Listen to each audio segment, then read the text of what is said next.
Ross. Well, just really fun game. Really proud of our team. Awesome crowd, awesome environment. Again, love the mental focus and the mental toughness of our team. I thought we controlled the game from really the opening kick. Certainly had a lot of miscues and a lot of things that we'd like to have back, but again, to see our team respond over and over and over again was awesome to see. Just so many good things in the game. I love their focus as far as, the weather was never an issue. People try to make that an issue. I think we're 10-1 now in rain games since 2009, and I love that. That's one of my favorite. I didn't know that. Tim Bray told me that. That's probably one of my favorite stats right there, because that, to me, epitomizes the type of mindset that you have to have. And but defensively, man, they were awesome. It was good to see our offense come out and set the tone right out of the gate and get 2 touchdowns. Defensively, I was really concerned about this quarterback coming in. We kind of tweaked our scheme a little bit to give us a chance to contain him. Very dangerous player, as you could see on the one big play we gave up. But just really so proud of our guys. I mean, to sack that guy 5 times is a great accomplishment. And a lot of that credit deserves to the guys on the back end. That's probably, I told our guys in the locker room, that's probably as good as I've seen our guys play the ball in the air. On all the competitive plays, it just seemed like we won every competitive play. And I'm just really, really proud of our safeties and our corners, and just a tremendous job defensively. 5 sacks, 11 tackles for loss. We had no turnovers at halftime, and we came out and got 3 interceptions. Great play by Sheridan and DK and Kane Patterson there. So just really proud of our team, +2 in the margin. Will Spires continues to do a great job for us. I think he averaged 52.7 a punt. And then offensively, anytime you can have the type of balance that we can have, you can create explosives. And that's what you saw. So 258 rushing, 292 passing. Trevor was awesome, 3 touchdowns, no interceptions. I know he had the one close fumble there, but just his grittiness, his love of preparation, his love to play the game, his will to win, it's pretty special. And Travis Etienne, 222 all-purpose yards. I mean, he's just playing at a whole nother level of confidence and intensity, and just such a complete player, more than he's ever been. And it's great to see him doing that. And then this was his 39th game to score a touchdown, which is all-time. I think he broke Tim Tebow's record for FBS football history. So, really happy for him. Couldn't happen to a better guy. Maury had a career night in receptions, and Braden Galloway. That's the first time we've had a tight end with 2 touchdowns in the game since 2016, and I think it's maybe the first time ever that we've had 3 to the tight ends. So. Good to see the production there. And once again, offensively, we were tremendous on 3rd down. So there's a lot of good things in the game. Certainly plenty we got to correct. I don't know that I've ever been a part of a game where we had 3 blocked field goals. And, we'll enjoy this one tonight, and then we'll get back to work tomorrow and fix some of the mistakes. Had a couple bad penalties, dropped a touchdown. So we had some miscues, but all in all, a tremendous team win. And, opportunity to grow our team. I told them, it takes water to grow, and I literally seeing our team grow up and mature. Got a lot of young guys, a lot of guys getting some experience in a setting like that. Thought they were ready to go. The leadership did a great job all week, and it was just a fun game. A fun game all the way through, start to finish. And you see a young guy like Jalen Phillips go out there who hadn't played much ball for us, and to this point, and he's going to be a great player. But he's Joseph Charleston was out, and Jalen's in there, and man, I thought he did a lot of good things. So, really, really happy. Got XT in the game. He got a few reps there, right there at the end. So, good to get him back out there, and hopefully he can kind of take the next step this week with a full week of practice and see if we can go from there. But again, super proud of our guys. I think we came through it pretty healthy, and we'll enjoy this tonight and get ready to roll tomorrow on Georgia Tech. Line is now open for questions. Hey, Dabo, this is Grace Rayner with The Athletic. When you said that you guys tweaked your scheme a little bit to contain King, just what did that entail? Well, we were mostly a three-man front all night and put an extra DB in the game. That's why you saw Jalen Phillips in there, and for pretty much the whole game. And we just felt like, again, just our best chance to contain him. It was to pressure him with our backers and have a little more speed to corral him, because he can make big guys miss. Big guys with great rushes, he makes them miss all the time. And so just it was good, good to see the guys have a great week of practice and take it to game day. Hey, Coach, it's Trevor Gross from CUTalkers.com here. You talk all the time about complementary football. Miami had some momentum going into halftime, and then came out with the ball. Your defense got a 3-and-out, and then after Trevor's fumble, the defense was able to get the interception in the end zone and then come up with another 3-and-out before Travis's long run. How much was the defense able to help you get momentum back in that second half? Yeah, we talk about that all the time. And then when the defense kind of bends a little bit, boom, here comes the offense. There's Travis Etienne with a long run or Trevor making a big play. The time of possession, that's the other thing in this game. It doesn't always work out that way, but I think we had the ball like 38 minutes or something to their 21. And we had 50 plays at halftime. So we were able to keep our defense really, really fresh and keep their offense kind of on the sideline. So I think we had an 18-play, 90-yard touchdown drive at one point. So just really proud of the efficiency offensively that we've had. Again, we got plenty we got to correct on both sides, but it was great. And I thought one of the better moments in the game was when we gave up the long run there, and we played red zone defense and held them to a kick. To me, that was huge, and that's what you want to see. I hate that we had them stop. They scored on the fourth down right there at the end of the game in the goal line. That was a great goal line, possession right there, and they made a nice play. But that's what it's all about. We always say teams win championships. Offenses don't win championships, defenses don't win championships, teams win championships. And you have to complement each other, and you have to pick each other up. And, really, really proud of the guys in all areas for finding a way to get this one, because this was a big challenge, coming in. This is a very good team. We could, learn from everything that we saw on it for sure, but, this will make us better. Dabo, this is Larry Williams. I think you said Wednesday night you needed to manipulate their defensive linemen and sort of take advantage of their tendency to rush upfield. How expertly do you think you guys and Tony Elliott took advantage of that and also really moved around their linebackers with all that misdirection and such? Yeah, we had a great plan, felt really good about it. And, they're a fast defense, and they're aggressive, and they're in your grits all the time. So, you play teams like that, there's going to be some good and there's going to be some bad. But if you can execute properly, you can and get the run game going, then you can manipulate those guys a little bit. And I thought we were able to do that. You saw we had some really uncontested guys, wide open guys, where we were able to have great play action.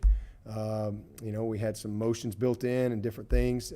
So, we had them. They got to stop the run, and so that created getting the backers up. We won a couple one-on-one matchups. We really missed a few plays, big time, that were there. But again, kind of a rainy night and all that stuff, and to be able to execute like we did was tremendous. But I thought it was a great plan, and again, well executed outside of a few penalties and miscues, and kind of what I thought we could do if we executed properly. I thought we could create some of those explosives off the run game. We were able to do that. Hey, Coach Swinney. Hey. Hey, it's Chris Heidel from Hermanson Radio in Baltimore. Congratulations on the win tonight. Thank you.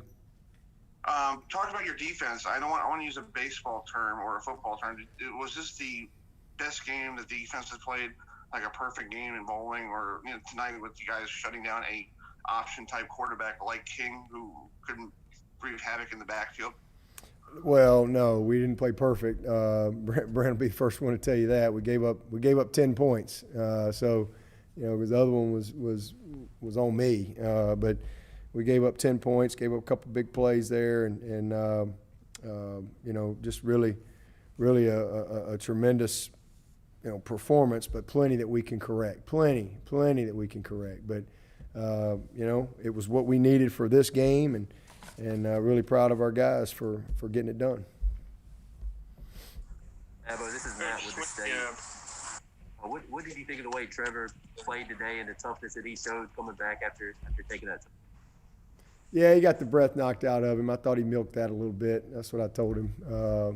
But he got hit right in the stomach. But he was fine. I knew he was fine when I got out there. He was just. We all at some point have probably had the breath knocked out of us, and we know how that feels. It takes a minute, but he bounced right up, and just a lot. I mean, nothing I see from Trevor shocks me, other than him spiking the ball. I don't get a lot of opportunity to yell at Trevor, so had an opportunity to kind of get on him right there. He kind of lost his poise for a second, but. He's just awesome. I mean, you just never have to worry about him. He's just always going to put the work in. He's always going to be prepared. He's always going to lay it on the line. He's always going to give it everything he's got. He's going to play with attention to details. He's going to challenge everybody, and he's going to attack. And, I mean, you just can't ask for anything more from any player or certainly a quarterback than what we get from Trevor every day, every single day. Coach Swinney, Rob Gilchrist, WCRS 1450 AM, 90.5 FM in Greenwood. How would you describe the atmosphere tonight despite the rain? Would you compare it to the Notre Dame game in 2015, the GT game in 2017? And what's your overall thoughts on the team's performance overall? I know you kind of hit points on it throughout the interviews. And what are your thoughts with a crucial game at Georgia Tech coming up next week? Well, it was kind of the JV version of the Notre Dame game, if you will. I mean, that was 80-something thousand people, and people sitting on the steps going up. I mean, that was incredible. So obviously it wasn't that, but I thought it was about as good as you can probably get in 2020 right now. It was awesome. Our fans were just tremendous, and you felt the energy. It was a lot of fun to be a part of it. I mean, we're so blessed to be able to play. Our guys are doing a great job. I think we've had about 5 tests in a row with no positives, and guys are just really, they're doing everything they can to have the opportunity to play. So to be able to have that type of experience for them and environment for them is just a blessing. But as far as our team, I mean, good teams keep working to get better. And that's what we got to do. We've got to keep building on our momentum, enjoy this one, stay humble, stay hungry. We got a lot of work to do. Again, it's a big win, but they're all big. Come Monday, Georgia Tech will be the biggest game of the year for us. They're playing with a lot of confidence, and they had another good win today. And so quick turnaround for us, noon game, but we'll be ready. We'll enjoy it tonight, and as coaches get back at it tomorrow. Hey, Coach, it's Trevor again. Your average distance on third down tonight was 9 yards, and yet you were still, I think, 8 of 17 on third down. I'm sure all teams would like to stay ahead of the chains, but not many teams have the ability to convert on third and longs as consistently as you did. How much of an advantage is that from a play calling standpoint to know that you can convert on those third and longs? Well, I mean, we've done it all year to this point, and again, we trust our quarterback, we trust our guys outside, we trust our OL. Again, we had a few penalties, it got us behind the chains a little bit, a couple missed opportunities, and then they made some plays. I mean, listen, Miami's a good team. That front they're stout. Those guys are stout. Those linebackers, I mean, they're a really good group. But again, all in all, it was a good night for the offense. But anytime you can convert on third down, again, I think we had, like I said, 38 minutes we kept the ball. and 50 plays at halftime. I think they had like 70-something yards to maybe our 300 or so at halftime, something like that. So, that doesn't happen if you're not a good third down team. So we did some good things and made a couple short yardage plays as well. And, wish we could have punched that last one in down there with our backups. But, again, just proud of the whole team and can't wait to watch the tape. Hey, Dabo, it's Josh from the Post and Courier. I know you said you took responsibility for that BT field goal, but is putting him out there from that distance just speak to the confidence you have in him at this point? Yeah, I mean, we've seen it. He had a big wind behind him. We've seen him do it in practice, and they all felt like we could do it, and I made the decision to do it. So it didn't work out. If we make it, everybody's happy and celebrating, and we didn't.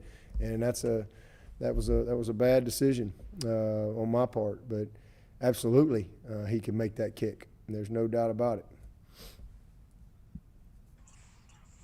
Hey, Coach Swinney. Trey Stewart with Clemson Sports Talk. All 3 touchdowns tonight from you guys, passing touchdowns, were caught by tight ends. 2 from Galloway, 1 from Allen. With all the talk coming in being about Miami's tight end group and how much they tend to get involved in the passing game, how great was it for you to be able to involve your tight ends as much as you did? Well, I'm just happy for those guys. I mean, they've played well all year. I mean, they really have. Again, I think that's the first time maybe ever to have 3 touchdowns to the tight ends in one game. But Braden is a special talent, and I mean, he's what you're looking for. I mean, he's like a wideout with the physicality of a tight end. I mean, he creates a lot of problems. He's a matchup problem. He can run. He's got excellent ball skills. And, Davis Allen is another guy, is a sophomore, big, strong, athletic. And, when we've been at our best, we've always had, a tight end that's a big factor in what we do. And, whether we're in 11 personnel or some 12 here and there. And then, even JC. JC is a very experienced guy. He's had a touchdown this year. So, all 3 of those guys have scored in our first 4 games. And so to get the type of production that we've had out of our tight ends is what we hoped for. And it's good to see it come to fruition. And there's more there. There's more that we should be able to do with those guys. But it creates some strain on the defense because, again, those guys are involved in every aspect. The tight end position is probably the most difficult position to play outside of quarterback, just because they're involved in everything from the passing game, the protections, the run game, the nuances of all the formations and motions and shifts and all those. There's just a lot. So anytime you got guys that can really, really strain the defense in the passing game at that position, it opens a lot of things up. So after 4 games, I think we've made really, really good progress with that group. Dabo, this is Matt again. More for Coach. With the block kick, was there anything with the 3? I guess there were, 3. Is there anything you could point to or anything BT said as to kind of what was happening on this play? No, I want to watch the tape. Well, I know what happened on the first one. They came off the edge and we had a freshman out there, and we just got to clean up the technique. But we'll get it fixed. But I want to watch the tape and make sure that we get it corrected and know exactly what happened. Put my eyes on it, and we'll do that actually tonight before I go to bed. We'll take one final one for Coach Swinney. Coach, it's Chuck Culpepper from the Washington Post. Your team's, it's very clear watching your team how familiar it is with playing big games like this one. How has that evolved? You're 73-5 in the last 6 seasons. How has that evolved across those seasons, do you think, just that capacity for playing a big game with comfort? Well, it's just our DNA. That's what we've built our program for and from. We've been in, as you said, I've been in a lot of big games. It's just one of those things that gets woven into the culture here. And, from the seniors to the juniors, the new guys coming in, and we're not just a team year in and year out. We're a program. and it's just, again, the culture that we have, the belief. These guys believe and they expect to win, and I think just our mentality, of we respect every opponent. We always say we're playing Clemson every week. We're just trying to play to a standard week in and week out. It's always, to have consistency. We talk about competitive stamina. It's fun to win, but the joy has to be in the opportunity to win again. And that's just a mindset. So it's always about what's next. It's always about what's in front of us. That daily focus, and again, learn and grow from whatever's happened behind us, but you can't sit around and worry about what happened bad or gloat in what happened good. You got to go back to work every single week. You have to prove it. You have to earn it. You got to pay the price. And that's just something that we've built our program with for 12 years. And these guys have been in a lot of big games, and the lights aren't too bright for them. But every year you start over, and it's a new team. And so, this was the biggest game to this point and the biggest challenge to this point. And, I just love the readiness of our guys. I love the mental toughness and the focus that I saw from our team tonight. And, again, a lot of mistakes, but they didn't flinch. And that's the makings of a good team. And if we can build on that and correct and grow from what we did in this game, then hopefully we can, have a great season. All right. With that, we will